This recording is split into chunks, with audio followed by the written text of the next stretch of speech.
Salam pemirsa, berjumpa lagi bersama saya dalam pembahasan buku Yesus Nama di Atas Segala Nama. Buku ini dituliskan oleh Nyonya Ellen G. White. Buku ini menyuguhkan kepada kita Yesus adalah Alfa dan Omega, pencipta langit dan bumi, pemberi setiap pemberian yang baik dan sempurna, dan pemikul beban besar kita. Kepada orang-orang yang bimbang di antara kita, ia menulis tentang seseorang yang merupakan pusat daya tarik yang agung.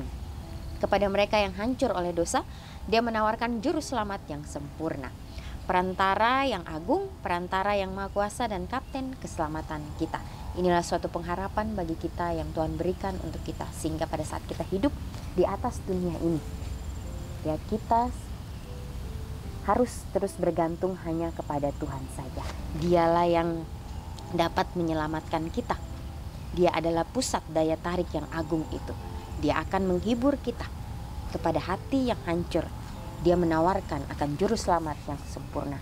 Oleh sebab itu, baiklah dalam kehidupan kita mau menuruti akan setiap perintah yang Tuhan sudah berikan kepada kita. Pada saat ini kembali lagi saya mengundang akan seluruh anggota keluarga dan saudara-saudara semua. Kita dapat berkumpul bersama-sama. Kita akan mempelajari nasihat firman Tuhan pada saat ini, dan biarlah rencana-rencana indah Tuhan itu akan menjadi bagian masing-masing kita. Kita akan masuk ke dalam judulnya Pengantara Tuhan dan Manusia.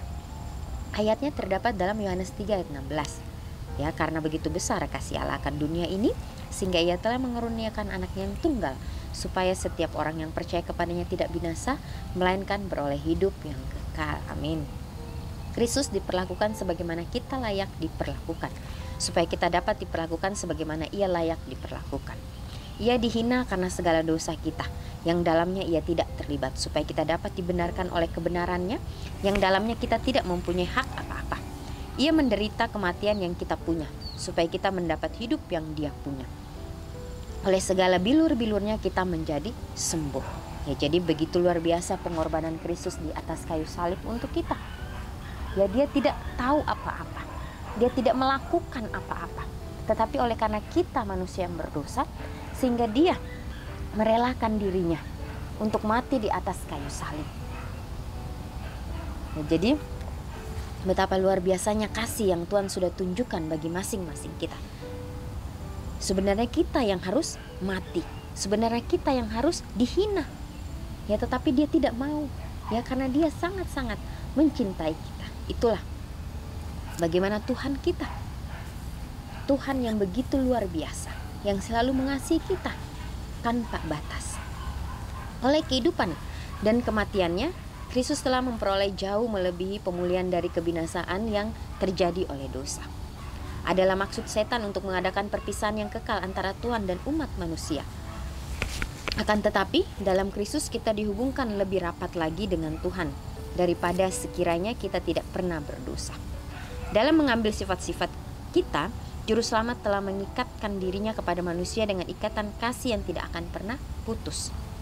Sepanjang zaman yang kekal ia dihubungkan dengan kita. Karena begitu besar kasih Allah akan dunia ini, sehingga ia telah mengaruniakan anaknya yang tunggal. Yohanes 3 ayat 16. Ia mengaruniakan anaknya bukan saja untuk memikul dosa-dosa kita belaka dan mati sebagai korban. Ia menyerahkannya kepada umatnya yang telah berdosa, untuk memberikan kita kepastian tentang janji perdamaiannya yang tidak berubah itu. Tuhan mengaruniakan anaknya yang tunggal itu untuk menjadi anggota keluarga umat manusia, untuk selama-lamanya memiliki sifat kemanusiaannya. Inilah ikrar yang menunjukkan bahwa Tuhan pasti akan menepati janjinya. Nah, jadi inilah bagaimana Bapa di surga, dia mau menepati janjinya untuk kita semua. Dia rela mengirim anaknya yang tunggal untuk datang ke dunia ini. Anak manusia itulah yang juga turut bersemayam di takhta alam semesta. Anak manusia itulah yang namanya akan disebut penasihat ajaib, Tuhan yang perkasa, Bapa yang kekal, Raja damai. Di dalam Yesaya 9 ayat 5. Aku ada, itulah pengantara Tuhan dan manusia, yang meletakkan tangannya atas keduanya. Ia yang saleh tanpa salah, tanpa noda, yang terpisah dari orang-orang berdosa.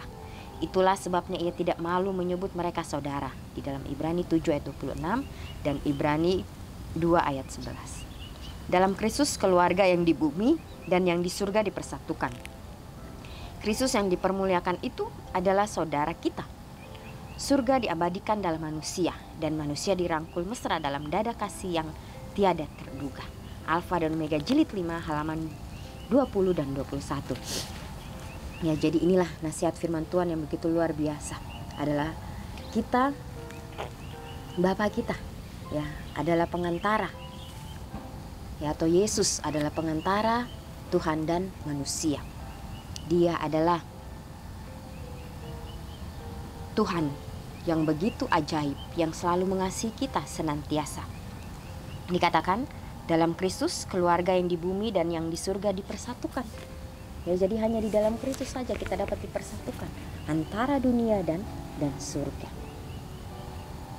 Ya, jadi kehidupan kita pada saat kita berada di dunia, ya jangan kita membandingkan diri kita dengan orang lain. Nanti kita merasa tidak puas dengan semuanya itu.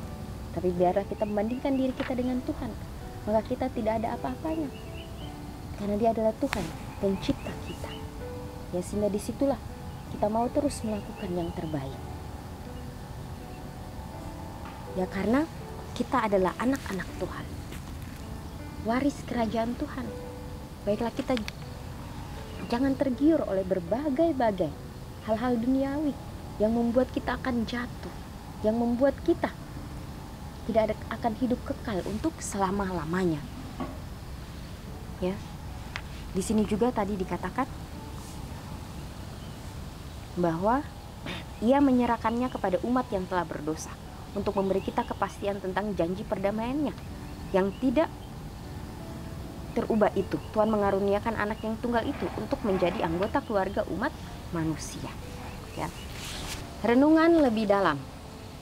Meski surga tampak jauh, Yesus telah mengikat saya kepada penghuni surga dengan tali kasih yang tidak dapat diputuskan. Apakah hal pertama yang akan saya lakukan ketika saya bertemu dengan keluarga surgawi saya?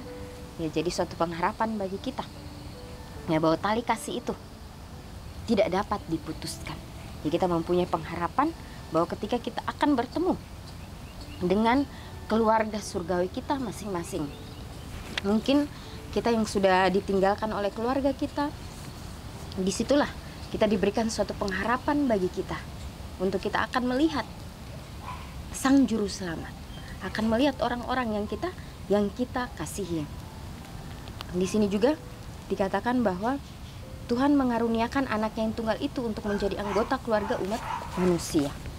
Ya, jadi Bapa kita merelakan anaknya untuk menjadi manusia seperti kita, untuk merasakan bagaimana itu kesedihan, untuk merasakan bagaimana itu kesakitan dan lain sebagainya dia rasakan pada saat dia berada di dunia ini. Ya, bagaimana dia bekerja keras, bagaimana dia menyerahkan kehidupannya untuk umat manusia. Baiklah, kita sebagai umat-umat Tuhan yang hidup di akhir daripada dunia ini, apapun yang kita sudah lakukan, biarlah kita mau terus mengandalkan akan Tuhan kita yang ada di surga. Ya, karena Kristus diperlakukan sebagaimana kita layak diperlakukan, supaya kita dapat diperlakukan sebagaimana Ia layak diperlakukan. Ya, jadi walaupun orang-orang di sekitar kita menghina kita, mereka mengejek kita, ya baiklah, kita jangan mengubris mereka atau kita abaikan mereka. Ya, karena kita tahu kita berada di kebenaran, kita berada di jalan Tuhan. Biarlah Tuhan yang menjadi hakim kita, karena Dia adalah hakim yang maha adil, yang akan memberikan kita kelegaan, yang akan memberikan kita kedamaian di atas dunia ini. Baiklah, kita mau menikmati apa yang sudah Tuhan ciptakan bagi masing-masing kita. Ya, apa yang dunia tawarkan itu sifatnya hanya sementara, tetapi apa yang Tuhan tawarkan itu adalah kekal untuk selama-lamanya. Ya, walaupun akan banyak ujian yang datang kepada kita, sebagaimana murid-murid ya pada saat mereka berada di dunia. Ya, bagaimana mereka begitu luar biasa pada saat Yesus memanggil mereka. Yesus memanggil mereka bukan 2 kali, 3 kali, tetapi hanya 1 kali. Langsung mereka mengikut Sang Juru Selamat, karena mereka tahu bahwa inilah Juru Selamat yang akan menghapus dosa dunia. Iman yang luar biasa yang mereka miliki. Tapi di dalam setiap perjalanan, yang mempunyai iman yang naik turun. Ya, tetapi itu adalah wajar sebagai manusia biasa. Tapi mereka kembali diberikan kekuatan. Ya, Yesus harus mati dulu di atas kayu salib. Baru mereka mengerti akan misi dan visi Yesus datang ke atas dunia ini. Ya, sehingga mereka dapat mengabarkan akan kabar keselamatan itu kepada setiap orang. Ya, walaupun banyak ujian yang mereka hadapi, tapi mereka terus mau melakukan yang terbaik untuk Tuhan mereka. Ya, karena mereka tahu bahwa upah mereka bukan di dunia ini. Ya, upah mereka di surga. Ya, karena mereka tahu ini yang harus mereka lakukan. Ya, mereka tidak punya apa-apa, tetapi mereka mau melakukan yang terbaik. Ya, walaupun mereka, murid-murid ini, menghadapi penganiayaan, tapi mereka terus maju. Mereka terus bergantung hanya kepada Kristus saja. Ya, renungan demi renungan kita sudah dengarkan. Apa yang harus kita lakukan? Apakah kita hanya mendengar saja? Baiklah, kita harus melakukan. Disitulah kita akan merasakan bagaimana tuntunan Tuhan. Kita praktekkan di dalam kehidupan kita. Disitulah kita akan menjadi saksi yang hidup bagi setiap orang. Ya, sebagaimana Kristus, apa yang Dia sampaikan, Dia lakukan. Ya, inilah yang harus kita pahami di dalam kehidupan kita. Ya, bagaimana kita harus berdoa dengan sungguh-sungguh supaya Tuhan kita memberikan kita kesanggupan, memberikan kita kekuatan. Ya, khususnya kita, ya kembali lagi yang hidup di detik-detik kedatangan Tuhan ini. Ya, akan banyak hal-hal yang membuat kita mengalihkan pikiran kita. Oleh sebab itu, biarlah kita mau terus datang kepada Tuhan supaya kita fokus hanya kepada Kristus saja. Ya, inilah yang menjadi suatu renungan bagi kita. Biarlah kita selalu bersandar hanya kepada Tuhan saja. Dialah Sang Juru Selamat kita yang akan menyelamatkan kehidupan kita, yang akan membantu kita hari demi hari. Ya pemirsa, biarlah komitmen demi komitmen yang kita sudah ambil, kita doakan itu, dan kita dapat lakukan di dalam kehidupan kita. Kita akan berjumpa lagi di kesempatan yang berikutnya, dan Tuhan memberkati.